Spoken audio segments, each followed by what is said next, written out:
Less than a year after Chromacopia, Tyler the Creator is back with another new album titled Don't Tap the Glass. Now, I wanted to let this album kind of sit for a bit before I gave my 2 cents, also partially because the Shelly video was doing extremely well, so thank you guys for that. But now that the smoke has settled, let's see if Tyler actually cooked with his newest release. One thing I can always appreciate about an album is when it tells a good story, but also when it feels like it's inviting you into its own world.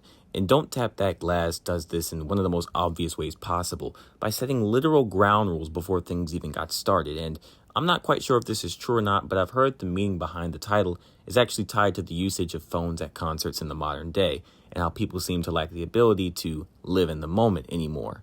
Which, judging off some of the clips from the Chromacopia tour, I can see that.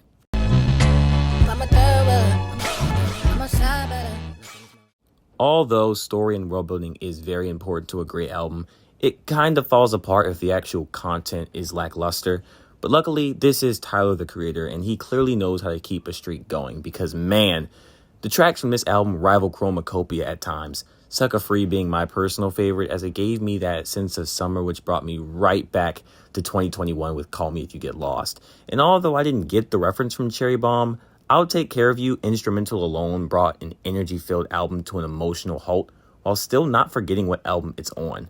Don't forget rule number 1, movement is a necessity. And to me, the best example of that would be Stop Playing With Me, which showcased one of Tyler's best descriptions of confidence after Chromacopia peeled back the curtain on his personal life. He speaks about always having a consistent group of haters and refusing to have his name being downplayed.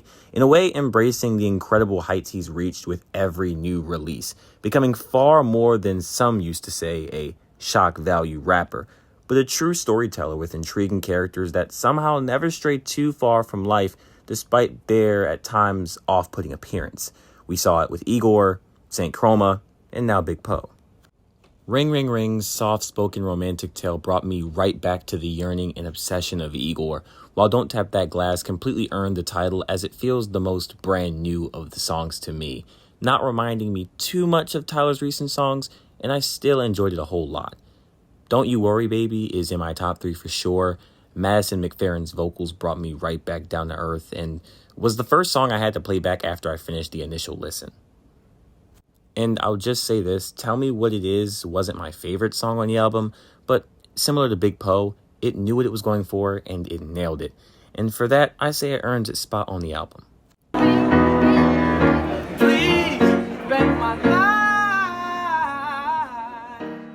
As a whole, I think Don't Tap That Glass is simply another reminder as to why Tyler has become one of the most influential artists of the last decade.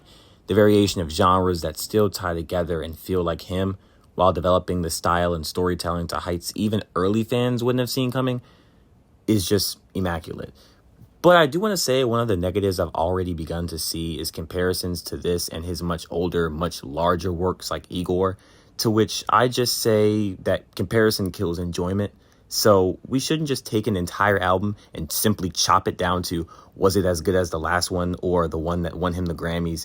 Rather, instead, we should appreciate it as its own work of art despite the highs and lows. Overall, an 8 out of 10 is what's coming from me. If you thought it was better or worse, let me know in the comments. Make sure to like and subscribe. Peace.